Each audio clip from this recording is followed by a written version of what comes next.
Andiphinde ndinamkele guys kwincwadi yethu ethi Nyana Wam ngokubhalwa ngu-W.K. Thamsanqa. Sisaqhuba ukufunda incwadi yethu. Namhlanje sendisihloko sesithathu esithi Vuyisanani Nam, upart 2 wesihloko sesithathu esithi Vuyisanani Nam, iphepha ngama-37. Siphele kupart 1 sisithi uThole legqwirha wayeva amazwi xa esecaweni umshumayeli esithi, "Goduka ubheke ekhaya, thengisa ngemfuyo yakho." Namhlanje sizawuqala kumazwi athi, amazwi ke lawo athi amhlaba uThole anga abhekiswa kuye.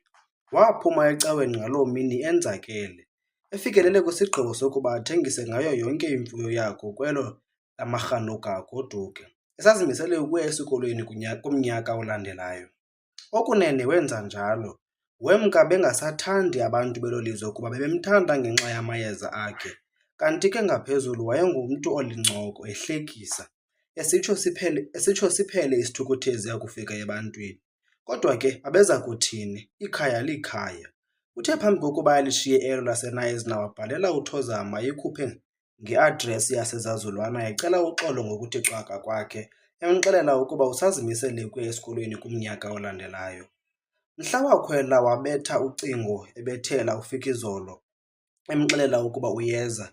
Into yokufika kocingo kuFikizolo luvela kumangaliso yabenza abakholwa abantu baseMakhomanzini, babangathi bayaphupha, kungakumbi uFikizolo owayeselecinga ukuba umangaliswa akanguye ophilayo. Into yokuqwengwa kukaThemba noSonwabo Zingonyama yamnika inkolo yokuba bamgebengile. Bezokudibana neengonyama nje bebebaleka isenzo sabo. Kodwa ke loo nto akazange ayithethe emntwini, yaba yinto ayicingayo ngaphakathi kuye. Mhla wafika uThole kwakusemva kwemini. uFikizolo wayehleli ecaleni kobuhlanti egcakamele ilanga. Oko lwathi lwafika ucingo wayesoloko ejonge enkalweni, noxa wayesithi xa acinga ngolo cingo afane nomntu obephupha ukulufumana kwakhe. Wathi esahleli ngaloo mini wabona ngemoto isima entla komzi kusehla ityentyana lomfana ephethe iimpahla.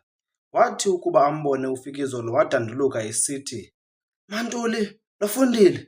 Boothuka ababesendlwini besiva loo mikhwazo baphuma begilana becinga ukuba ubona inyoka ngasebuhlanti. Bathe bephuma baye bebona ngaye esisibhene ukubaleka ehlangabeza umfana wayesiza entla komzi. Bathe besamangalisiwe uMantuli noFundile yinto yokuba ubaleka ntoni na uyise kaSimphiwe, babona ngaye eziphosa kuloo mfana edanduluka esithi, "Mangaliso, Mangaliso! Nyana wam, wasuka wasitsho isikhalo okomntwana. Thixo Nofefe, ngumangaliso, watsho uMantuli ekhwaza. Suka bathamba amadolo benonofundile bexakwe yeyona nto babayenze. Babuyela endlwini befokoxo emva kocango beziphethe ngeenkophe iinyembezi. Bamokamokana belilelana uFikizolo noThole entla komzi, yaba yiloo nto suka wabonakala ephelelwa ngamandla uFikizolo. Wamtotobisa uThole ukumsa endlwini, naye kungasekho nto inguye. Bathe ukuba bangene wadanduluka uFikizolo esithi, "Nokhaya mfazi, ubefile, uvukile." Wathi ukuba atsho basothula isikhalo uMantuli noNofundile batsho ngesijwili.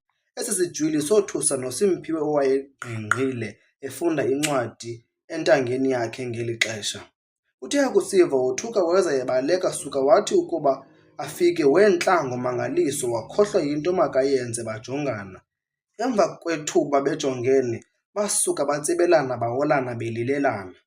Kuthe kuseso sijwili kwangena uMasuthu unina kaThozama, wabuya nocango ehlabelela ivesi kwawaseWesile. Kubo bonke uThixo akekho njengawe, kuba iinceba zakhe zimi ngonaphakade.